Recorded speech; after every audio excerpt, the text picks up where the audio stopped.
వక్ఫ్ చట్టంపై సుప్రీంకోర్టు మధ్యంతర ఉత్తర్వులు జారీ. తదుపరి విచారణ మే 5వ తేదీకి వాయిదా.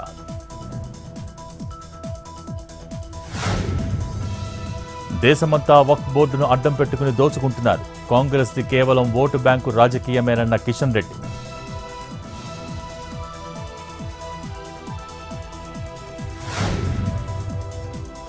బ్రిటిష్ వాళ్లకే గాంధీ కుటుంబం భయపడలేదు. బీజేపీ తప్పుడు కేసులు పెడుతోందన్న భట్టి.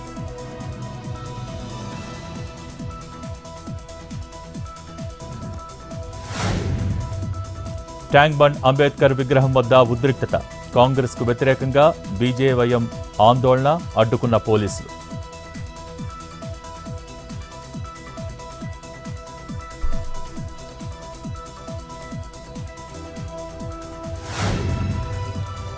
గ్రేటర్ విశాఖ మేయర్ అవిశ్వాసానికి కౌంట్డౌన్.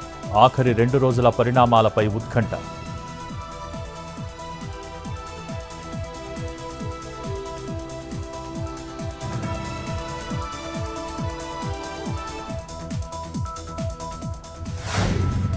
విజయనగరం జిల్లాలో ఏసీబీ వలకు చిక్కిన వీఆర్ఓ.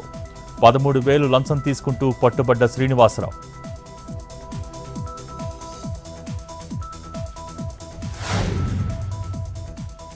బాపట్ల జిల్లాలో ఆగి ఉన్న ఆటోను ఢీకొన్న వ్యాన్. పలువురికి గాయాలు, తప్పిన ప్రాణ నష్టం.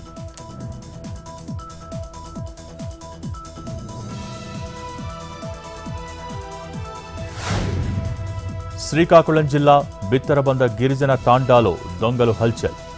ఒంటరి మహిళ మల్లిపై దాడి, చెవిని కోసి గిల్ట్ బంగారం అపహరణ.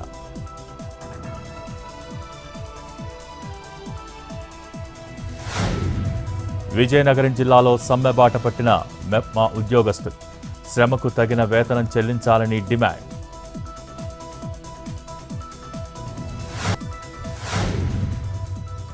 రాజన్న సిరిసిల్ల జిల్లాలో బీఆర్ఎస్ కాంగ్రెస్ శ్రేణుల మధ్య ఘర్షణ.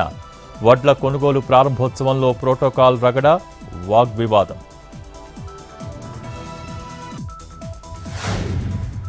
కర్నూలులో పోలీసుల బైక్ ర్యాలీ. వాహనదారులకు హెల్మెట్పై అవగాహన. నాగర్ కర్నూలు జిల్లా అచ్చంపేటలో ఆర్టీసీ ప్రైవేట్ డ్రైవర్ల నిరవధిక సమ్మె. తమ సమస్యలను పరిష్కరించాలని డిమాండ్.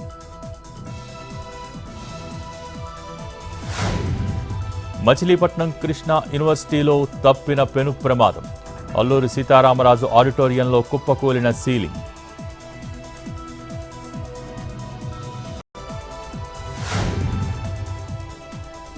గాంధీ భవన్ను ముట్టడించిన విశ్వవిద్యాలయ కాంట్రాక్ట్ లెక్చరర్స్.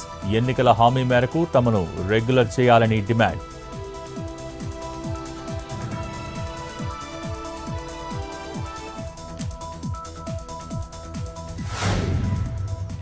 సూర్యాపేట డీసీబీ బ్యాంకులో మంటలు. అగ్ని ప్రమాదంపై అధికారుల విచారణ.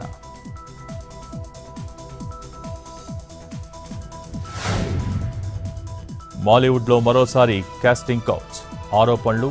ప్రముఖ నటుడు షైన్ టామ్ చాకోపై ఆరోపణలు చేసిన విన్సీ అలోషియస్.